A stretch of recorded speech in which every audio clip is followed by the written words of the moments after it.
Yo, what is up guys? It's Pedro here, and in today's video I'll be talking about the Washington Commanders thinking that they have found their franchise quarterback in Sam Howell. If you guys are new, make sure to subscribe, hit that like button and that notification bell as well so you never miss a video.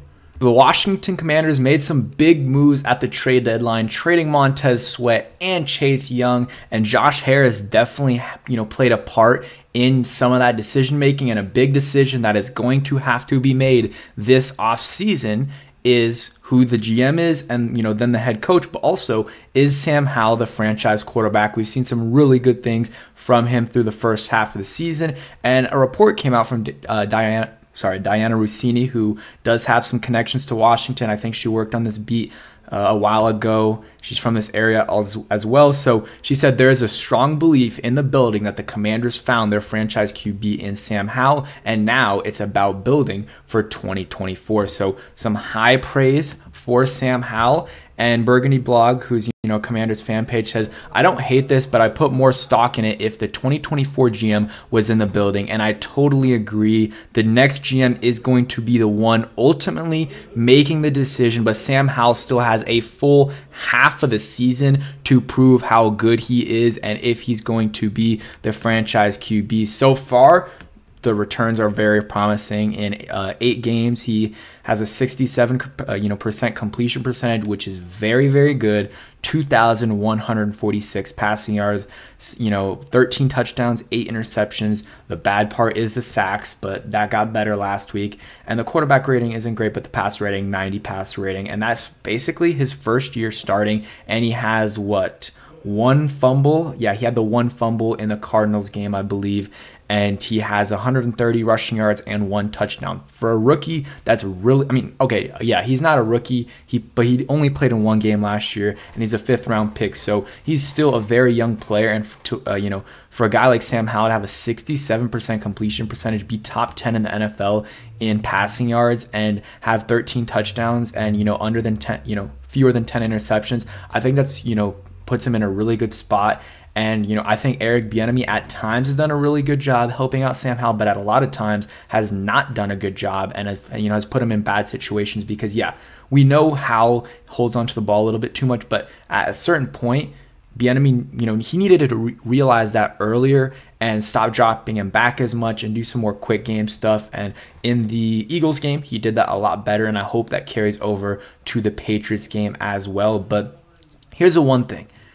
He is going to have a very good rest of the season. And, basically I would say do what he's been doing, passing the ball, and then just reduce those sacks. And then I think they're going to, be convinced he's a franchise quarterback. Because again, they're going to hire an outsider that has not been exposed to Sam Howell. And that person, that GM, will have the choice. So I don't know. I think we should give him a chance and keep him going. But if there's ever a time to make you want to know at the end of this season if Sam Howell is that guy or not. And again, I think right now it's trending in that direction, but you do not know yet.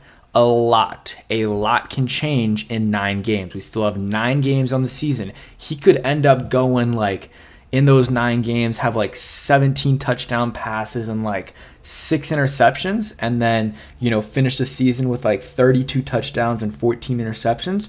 Or he could finish the year off with in 9 games has 8 touchdowns and 13 interceptions, and then you're at 21 and 21, and you're just not feeling great about him, and the sacks don't get better. So, and there could be a little bit in between. So we really got to wait and see with Sam Howell.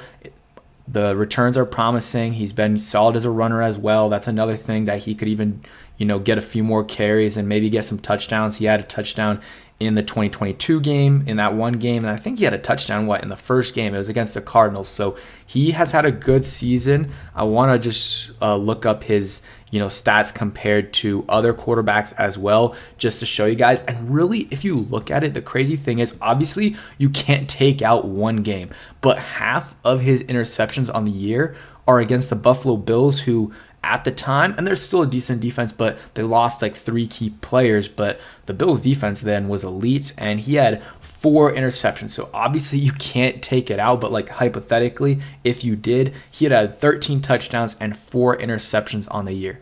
that is outstanding. Those are outstanding numbers, and it's really that one bad game that really set him back. And like, and you could say the same thing. Oh, if you take out one good game, yeah, his stats are going to be worse as well, but he has more than just one good game. If you really look at it, the Broncos game, 2 touchdowns, no interceptions, 69% completion percentage, 300 yards. The Eagles game was good as well, 290 yards, a touchdown. The Bears game was solid. Falcons game was good. Like, he had a lot of, and the Eagles game was great. So it's not like he just had one good game. He's had one really bad game, and that was the Bills game. He had a couple, like the Cardinals game wasn't great and the Giants game wasn't great, but then all the other games have been pretty good. So I've been really impressed with Sam Howell, and I want to see him continue to do this. And honestly, he just has to, the stats have to, the sacks have to go down. That's really the thing that needs to get better with Sam Howell, is the sacks. And if that gets better, our offense is going to get better, but also, sorry about that, it's just going to look better for, our future GM, whoever that is, to put their trust in Sam Howell. So you look at it, he is 6th in the NFL in passing yards, completion percentage. He's got to be up there as well. He is actually, I guess not this year, a lot of guys that are high, but he's 14. But there's, some guys that, like Tyson Bagent, who's only played 3 games. And I mean, Daniel Jones has only played 5 games, but still top half of the league. And I guess, completion percentage is going up across the league. Still 67% is a, really good spot. And he is 2nd in the NFL in pass attempts, right behind Kirk Cousins, who's going to be out for the year, and slightly above Patrick Mahomes. So that's why his passing yards are up, but still, it's not great to have a really young quarterback be up there. Like, a lot of these guys are veteran guys. You look at it, Kirk Cousins, Mahomes, Goff, Allen, Derek Carr, Jalen Hurts, Matthew Stafford. Like, not a lot of guys here that have not played a lot of football. Like, Trevor Lawrence is really the first guy you see on the list. A lot of the young QBs, you want to see where they are? Desmond Ridder, CJ Stroud, Jordan Love. Like, a lot of the younger guys are in the bottom half of the league. Bryce Young. You don't want your quarterback passing and a ton. So we'll see. Maybe we can run a little bit more, but some of these games we're getting behind a ton. And then passer rating, he's kind of like in the middle of the pack as well, like in that Geno Smith range. And Geno Smith made the Pro Bowl last year, so there's a bunch of different metrics, and he's kind of in the middle of the pack, which for basically a rookie or whatever you want to say, a second year 5th round pick, that's a really good spot to be in, with not an amazing situation, with not a great offensive line, and the play caller sometimes not putting him in the best position.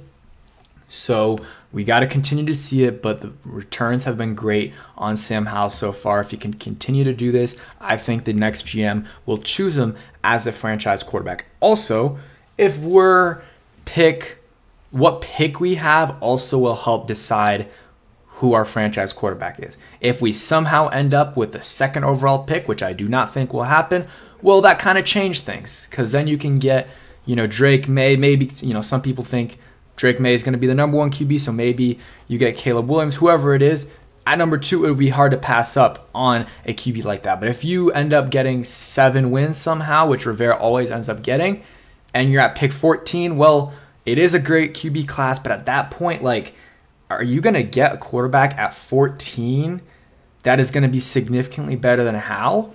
I don't know. That's kind of, it probably will make them less likely to take a QB unless they want to trade up, which they did get some assets to do. So if Howell just does what he's doing right now, I think the next GM will at least give him another year to prove that he's that guy. Also, even if he's not a top 5 quarterback in the league or a top 10, in a couple years, if he's top 15, which he's showing that he can be, he's on a 5th round rookie contract. You can win a lot of games with a rookie quarterback playing solid football. Yeah, on a rookie contract, you can win games. Like, the Raiders, they won with Derek Carr when he's on a rookie contract. We even won a little bit with Kirk Cousins when he was on a rookie contract.